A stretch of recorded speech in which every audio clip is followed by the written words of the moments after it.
tout sèche, maux de gorge, le nez qui coule, certains qui pouvaient cracher du sang.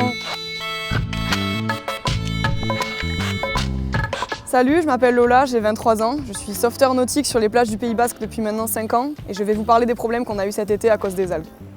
Cette année, j'ai travaillé 4 mois sur la plage d'Andaille, au poste de secours de la baleine et au poste de secours des deux jumeaux. Donc je faisais partie des personnes qui étaient directement exposées à l'algue. La première et la seule fois où j'ai vu les algues, c'était au niveau des deux jumeaux. Et en fait, j'étais partie ramer avec un collègue un matin en entraînement et on a vu des petites boules marron à la surface de l'eau.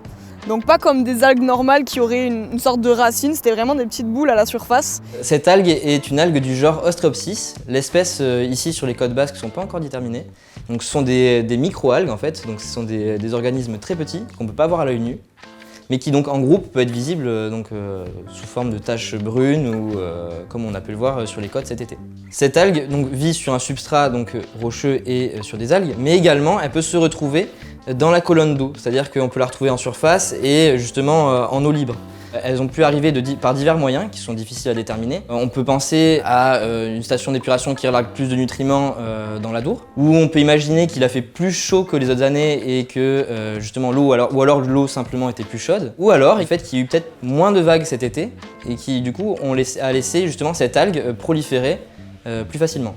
En fait, au début, on n'était pas réellement au courant qu'il y avait des algues, qu'il y avait un problème d'algues. En fait, on s'est posé des questions plus tard, à partir du moment où nos supérieurs nous ont demandé si on avait des symptômes particuliers. Et on avait tous les mêmes symptômes, donc à savoir tout sèche, maux de gorge, le nez qui coule, certains qui pouvaient cracher du sang ou même des diarrhées. Cette algue qui était présente cet été sur nos côtes basques produit une toxine qui est la palytoxine et donc qui peut se retrouver dans les aérosols contenus donc dans l'air, au-dessus de l'eau. Et quand elle est en assez grande quantité, peut provoquer des symptômes, des difficultés respiratoires, des maux de gorge, de la fièvre ou aussi des problèmes aux oreilles et aux yeux.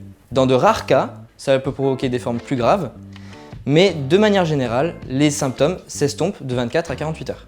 Du coup, à peu près début août, nos supérieurs nous ont conseillé vivement d'aller le moins possible à l'eau. S'il y avait des sauvetages à faire ou des préventions à faire, de privilégier les interventions en paddle pour éviter de mettre la tête sous l'eau. Parce que beaucoup de plages n'ont pas fermé. Et les touristes qui fréquentaient la plage à ce moment-là, ils en avaient entendu parler. Ils nous demandaient à nous en fait de leur donner des informations. Et nous, à part leur dire que on avait eu des symptômes et qu'on ne pouvait pas leur garantir la sécurité et la propreté en fait de l'eau, on ne pouvait rien leur dire d'autre, parce qu'on n'était pas informés nous-mêmes. À la fin de la saison, on s'est tous réunis et on a appris par des élus de la mairie de différentes villes qu'ils allaient s'engager en fait pour faire des recherches et que des laboratoires allaient se pencher sur le cas des algues. Donc potentiellement, on aurait plus d'informations hors saison. Personnellement, je sais que je veux continuer à faire ce travail saisonnier parce que c'est un travail qui me plaît.